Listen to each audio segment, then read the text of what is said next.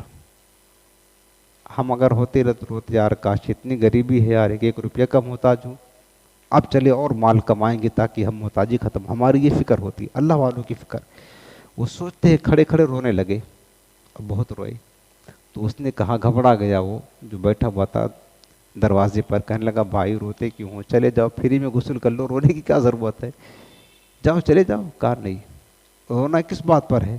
کہا رونا اس بات پر آ رہا ہے کہ آج ہمارے پاس 1 روپے نہیں ہے، تو تم اس باتھ روم میں جانے نہیں دے رہے ہو، حالانکہ یہ وہ جگہ ہے جہاں پر کافر، فاسق، نیک، بد ہر کوئی جاتا ہے، بری جگہ ہے، کوئی باتھ روم اچھی جگہ تو نہیں ہے نا، نجاست صاف کرنے کی جگہ ہے، ہر کوئی اچھا برا آتا ہے۔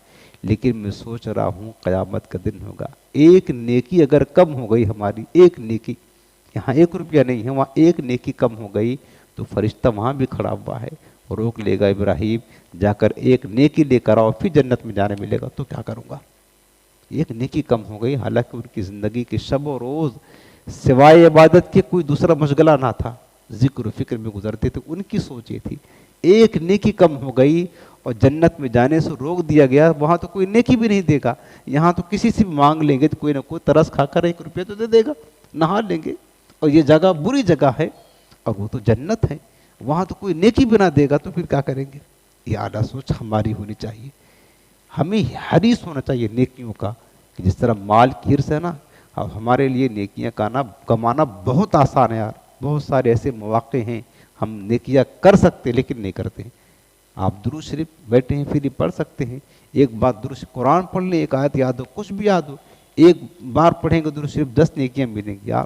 قرآن کی 1 آیت پڑھیں گے تو 1 آیت میں کتنے حرف ہوتے ہیں، 1 حرف پر 10 نیکیاں ملیں گی، 25 نیکیاں ملیں گی باوضو پڑھیں گے تو آرام سے کے ساتھ پڑھ سکتے ہیں۔ ذکر کریں، کلمہ پڑھیں، درود شریف پڑھیں، وقتاً فوقتاً علم دین سیکھیں، ہزاروں نیکیاں ہیں کر سکتے ہیں ہم۔ یہ تو ماشاءاللہ موبائل ہمارے پاس کتنا آسان علم دین، کسی عالم حق کی بیان لگا رہے، نعت لگا رہے، تلاوت لگا رہے، سورہ، سب نیکیاں تو ہیں۔ یعنی کل ملا کر کہنے کی بات یہ ہے پیارے، مال کمانے کی فکر ضرور کرے، اس سے زیادہ اپنے اعمال کی فکر کرے، اور یہ سوچے کہ میزان عمل میں اگر ہمارے نامہ یا مال کا ترازو ہلکا پڑ گیا تو پھر ہمارا حال کیا ہوگا۔ لہٰذا نیک اعمال زیادہ رہیں گے تو انشاءاللہ ہمارے میزان عمل کے ترازو ہلکا نہیں بلکہ نیکیوں کا وزن زیادہ ہوگا، اور پھر اللہ کی رحمت سے انشاءاللہ ہمیں جنت میں داخلہ نصیب ہوگا۔ اللہ تعالی ہم سب کو عمل کی توفیق عطا فرمائے۔